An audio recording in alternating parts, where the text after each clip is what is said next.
Good morning दोस्तों। आज का जो हमारा टॉपिक है वो है एस हैंडलिंग। एस हैंडलिंग के बारे में सारा कुछ मैं बताऊंगा आप लोगों को। ये एस हैंडलिंग जो है वो मैकगेल कंपनी की है। मैकगेल ने इसको लगाया है। और आपके सामने सिलेंडर दिख रहा होगा सबसे पहले। तो ये सिलेंडर जो है वो जेनेटिक्स कंपनी का है। जेनेटिक का ही ज़्यादातर सिलेंडर आपको देखने को मिलेगा। तो ये जेनेटिक कंपनी का सिलेंडर है। और इसके आगे जो ये देख रहे हैं आप, ये एग्जॉस्ट वाल्व है। अगर सिलेंडर सही काम नहीं कर रहा है या काम नहीं कर रहा है तो आप एक बार एग्जॉस्ट वाल्व को ज़रूर देखिए। उसके बाद ये है लिमिट स्विच। अगर लिमिट सही नहीं कट रही है, सील प्रेशर सही नहीं आ रहा है तो लिमिट स्विच की प्रॉब्लम है। तो लिमिट स्विच को आपको चेक करना है। अब मैं आप लोगों को पैनल में दिखाऊंगा हमारे पैनल में कितनी एसओबियाँ हैं, वो किस किस के लिए हैं, और प्रेशर स्विच जो है वो किस किस के लिए है। तो ये देखिए हमारा लड़का खोल रहा है इसको। भाई खोलो जल्दी। ये देखिए खोल दिया इनने। और आपको दिख रहा होगा इसमें दो एसओवी है। तो ये जो पहला वाला एसओवी जो है वो हमारे सिलेंडर के लिए है। वो सिलेंडर को ऑपरेट कराता है। ये आप जो फील्ड में हमारा सिलेंडर लगा हुआ है वो पहला एसओवी जो है वो उसको ऑपरेट कराता है। और ये इधर वाला जो एसओवी है, ये दूसरा वाला, ये एसओवी हमारे कन्वेइंग के लिए है। ये कन्वेइंग कराती है। पॉपेट वाल्व ओपन हो जाएगा और वो एयर पास करने लगेगा। बाकी ये जो तीन प्रेशर स्विच हैं, वो एक प्रेशर स्विच है हमारे सील प्रेशर के लिए। अगर सील प्रेशर हमारा 4 kg से नीचे रहेगा तो ये प्रेशर स्विच जो है वो स्टार्ट कमांड नहीं देगी। ठीक है। दूसरा प्रेशर स्विच जो है वो बैक प्रेशर लो के लिए है। और तीसरा प्रेशर स्विच हाई के लिए ले रखा है हमने। ठीक है। और ये जो कॉन्टेक्टर लगा है आपका, वो कॉन्टेक्टर हमारे ये वाइब्रेटर के लिए है। वैसे तो आजकल ज़्यादातर हम लोग न्यूमेटिक वाइब्रेटर यूज करते हैं, लेकिन यहाँ इलेक्ट्रिकल वाइब्रेटर है। तो ये जो आपका कॉन्टेक्टर लगा है वो इलेक्ट्रिकल वाइब्रेटर के लिए है। सबसे बढ़िया होता है इस समय न्यूमेटिक वाइब्रेटर, बढ़िया रहता है वो। और ये हमारा जो है वो AFR है। तो ये सबसे पहले जो एयर आती है वो AFR में आती है। उसके बाद इन सभी चीज़ों में घूमती है। और जैसे ये एसओबी में सप्लाई आएगी वो एक्ट होगा, सिलेंडर उधर खुल जाएगा। फिर जैसे ही सप्लाई कटेगी थोड़ी देर के बाद वो बंद हो जाएगा। ये देखिए ये हमने सेट कर रखा है। मिनिमम हर जगह हम लोग 4 रखते हैं, लेकिन हमने इसको 3.5 ले रखा है सील प्रेशर को। ठीक है। तो यहाँ हमने 3.5 kg पे सेट कर रखा है सील प्रेशर। तो वैसे आप 4 kg, 3.5 से 4 kg हम लोग सील प्रेशर रखते हैं। और ये आपका दिख रहा होगा, ये 1.2 हमने रख रखा है। ये बैक प्रेशर है। अगर लाइन जाम हो जाएगी तो इसी से हमें मालूम पड़ेगा कि लाइन जाम हो गई है। और ये तीसरा जो हाई वाला है, इसे हमने 5 के आसपास सेट कर रखा है। ये तीनों हो गए आपको। अब ये देखिए अभी जो है वो सिलेंडर ऑपरेट हुआ है। जैसे ही सिलेंडर ऑपरेट हुआ वो वैसे ही डोम सील का प्रेशर जो है वो 0 हो जाता है। ठीक है। और उसके साथ साथ में डोम वाल्व खुला रहता है, इसलिए 0 हो जाता है। अब जैसे ही सिलेंडर फिर से अपनी जो पोजीशन है वो ले लेगा। ये देखिए अभी अपनी नॉर्मल पोजीशन पे सिलेंडर आ गया। तो अभी मैं आपको दिखाता हूँ। ये जो लाइन जा रही है ये एग्जॉस्ट से निकलकर ये जो है ये देखिए ये इसमें लिमिट में आ गई। ठीक है।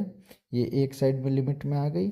और जब लिमिट इसको प्रेस कर देगा, ठीक है, तो ये दूसरे साइड से निकलकर वो उसमें चली जाएगी। ये जहाँ डोम सील होता है, तो वो अगर डोम सील कटा नहीं है, सही है, तो वो प्रेशराइज होगा। प्रेशराइज होके फिर वो रिटर्न घूम के यहाँ से देखिए ये इस लाइन से आके हमारे पैनल में चला जा रहा है। और पैनल में चला जा रहा है तो पैनल में हमने टी लगा के दो कनेक्शन ले रखे हैं। एक कनेक्शन तो प्रेशर स्विच में चला जा रहा है, ये देख रहे होंगे आप, यहाँ से दो कनेक्शन उठे हैं। एक कनेक्शन जो है हमारा घूम के प्रेशर स्विच में चला जा रहा है, ये जो प्रेशर स्विच है। और एक कनेक्शन जो है वो हमारे पैनल के गेज में आ रहा है। ठीक है, तो मैं आपको ये बाहर से दिखाता हूँ कि पैनल के गेज में कैसे आ रहा है। ये देखिए, ये आ रहा है 6 kg आ रहा है। अगर मान लीजिए कि 3.5 या 4 से 3.5 से नीचे हो जाए या 4 से नीचे हो जाए थोड़ा, तो समझ जाइए कि कहीं ना कहीं सील जो है हमारी कट गई है। तो ये तरीका है कि पहचानने का कि सील कटी है या नहीं कटी है। इसमें मैं आप लोगों को सिग्नल के बारे में बता देता हूँ। इसमें जो हमारा आया हुआ है वो आया है 4 DO सिग्नल। 4 DO सिग्नल किसके किसके लिए आया है वो आप देख लीजिए। एक जो DO सिग्नल है वो सिलेंडर के लिए आया है कि सिलेंडर जो SOB जो है उसको सिलेंडर ऑपरेट कराएगा। दूसरा जो DO सिग्नल आ रखा है वो कन्वेइंग वाले SOV के लिए आ रखा है कि कन्वेइंग करानी है। जैसे ही टाइमर ख़त्म होगा, प्रोग्राम बना रहता है कंप्यूटर में, जैसे ही टाइमर ख़त्म होगा दूसरा DO ऑन हो जाएगा। ठीक है, तो ये उसके लिए है। और तीसरा DO जो आ रखा है वो आ रखा है हमारे वाइब्रेटर के लिए कि जैसे ही हमारा क्या कहते हैं ये जो कॉन्टेक्टर लगा है इसके लिए, और फील्ड में इससे इससे गया हुआ है कनेक्शन हमारा वाइब्रेटर का। तो जैसे ही हमारा सिलेंडर ऑपरेट होगा वैसे ही उसके साथ में वाइब्रेटर भी चलना चालू हो जाएगा, क्योंकि वो जो भी एस जो है वो लगी हुई है चारों तरफ है वो झड़ जाएगी वाइब्रेट होने से। तो ये 3 सबसे इम्पोर्टेंट DO सिग्नल है। वो आपके ऊपर है कि आप DO सिग्नल कितना लेते हैं। बहुत इस समय तो न्यूमेटिक वाइब्रेटर है तो उसके लिए DO सिग्नल की ज़रूरत नहीं है।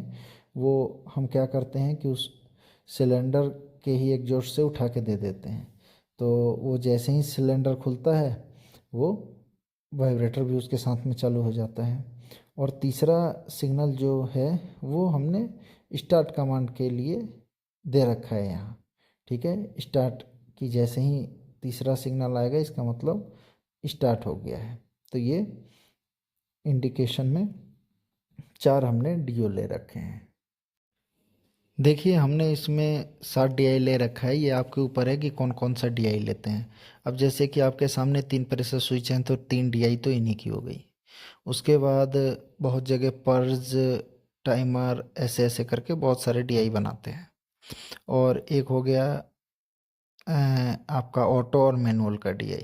ठीक है, कि ऑटो में है कि मैनुअल का। ये देखिए हमारे पास यहाँ अभी ऑटो मैनुअल का स्विच नहीं है, इसीलिए हमने ये जो है उसको बाईपास कर रखा है। तो ये हो गया। उसके बाद इंडिकेशन का आपका हो गया, ग्रीन इंडिकेशन मतलब स्टार्ट है, रेड इंडिकेशन मतलब आपका स्टार्ट नहीं है। तो इन सभी के लिए एक इमरजेंसी के लिए भी हमने DI ले रखा है।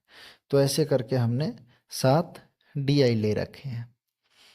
ठीक है, यहाँ आप देख रहे होंगे ऑटो मैनुअल वाला स्विच जो है वो नहीं लगाया गया है, इसलिए उसको बाईपास कर दिया गया है।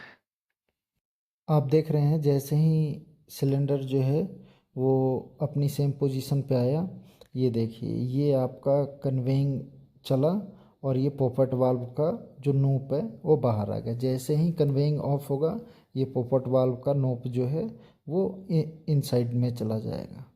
ये देखिए आप, ये चला गया। ठीक है, तो ऐसे ही हम लोगों को ध्यान रखना है। देखिए आप इसमें कितने भी DI ले सकते हैं। इनलेट डोम प्रेशर के लिए, वेसल प्रेशर लो के लिए, वेसल प्रेशर हाई हाई के लिए, सर्ज हॉपर लेवल हाई के लिए, साइलो हाई हाई के लिए, पर्ज फीडबैक के लिए, कन्वेइंग प्रेशर के लिए, इंस्ट्रूमेंट एयर हेडर प्रेशर के लिए, बैक फिल्टर ऑन फीडबैक के लिए, प्रोब ओवरराइड फीडबैक के लिए। तो इतने सारे बहुत सारे DI इसमें ले सकते हैं। और DO भी बहुत सारे ले सकते हैं, local permission command, system on command, cycle on command, dome valve open command, conveying valve open command, system fault command, ये सारे का आप यूज कर सकते हैं। ठीक है, ये DO हो गए जो मैंने अभी बताया। ठीक है, अब इंटरव्यू रिलेटेड क्वेश्चन मैं आपको लोगों को बता देता हूँ। कोई भी पूछता है कि कन्वेइंग प्रेशर कितना होता है, तो 6 kg या 5.5 kg के ऊपर। बैक प्रेशर कितना होता है, तो 1.2 kg पे, मतलब आप समझ जाइए कि 1.5 kg के आसपास हो गया, तो इसका मतलब है कि लाइन जाम हो गई है। ठीक है, 0 kg होना चाहिए बैक प्रेशर। ठीक है, डोमसिल प्रेशर मिनिमम 3.5 के ऊपर ही रखते हैं, मतलब ऊपर ही होना चाहिए। 3.5 या बहुत जगह 4 रखा जाता है। ठीक है, वैसे तो 5-6 ऐसा रहना चाहिए आपका जो डोमसिल प्रेशर है।